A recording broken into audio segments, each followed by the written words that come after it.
pédiatrie sociale, en fait, c'est une approche où on essaie de comprendre par le droit l'aspect médical puis l'aspect social. Donc, c'est une alliance de ces trois concepts-là. Puis on essaie d'outiller les enfants à mieux se développer, en fait. Parce qu'on sait que les enfants naissent pas avec toutes les mêmes chances parce qu'ils vivent différents contextes, différentes réalités.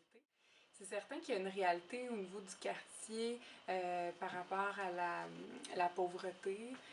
C'est certain que les revenus des familles sont très faibles. Donc, il y a une pauvreté au niveau matériel. Ce sont des familles aussi qui, au niveau de l'éducation, les parents n'ont pas nécessairement un haut niveau d'éducation. Parce qu'en fait, moi, ce que j'entends beaucoup de la part des familles, parce qu'on est dans un quartier où il y a beaucoup d'organismes communautaires familles, tu sais, particulièrement là, dans le quartier Hochelaga. Puis ce que je commence à entendre aussi au niveau des familles, c'est ah ben tel organisme, je vais pas y aller parce que c'est toutes des femmes qui mangent bio puis qui sont en congé de maternité. Fait que tu sais, ça me ressemble pas, je m'identifie pas à ça, donc je suis pas à l'aise d'aller dans cet organisme-là.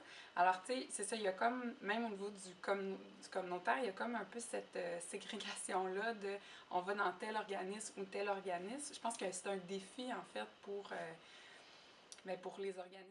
Oui, je pense que ça peut passer par l'enfance parce que aussi, ça me fait penser un peu, j'ai un exemple, quand je suis allée au parc cet été avec une famille, la maman poussait son petit garçon dans la balançoire, puis à côté, il y avait un papa, manifestement, et lui, il nous racontait, il avait son condo, etc., manifestement d'une autre classe sociale.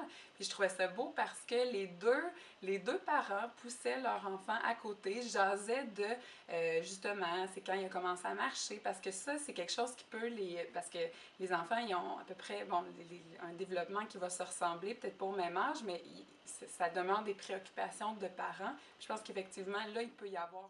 Mais là, c'est certain qu'on parle parfois aussi de problématiques qui sont présentes de génération en génération, ce qui veut dire que les changements, effectivement, c'est certain que j'y crois, sinon je ne travaillerais pas ici. Mais en même temps, on parle du long terme parce qu'on parle de parfois certaines difficultés qui sont ancrées dans les milieux familiaux et sociaux aussi.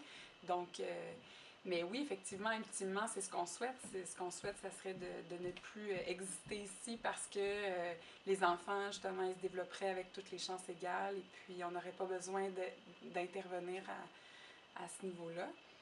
Mais en même temps, je suis réaliste. Là. Ouais. Tout ça va prendre du temps. Là, donc, c'est pour ça que je pense qu'il faut poursuivre aussi la mission.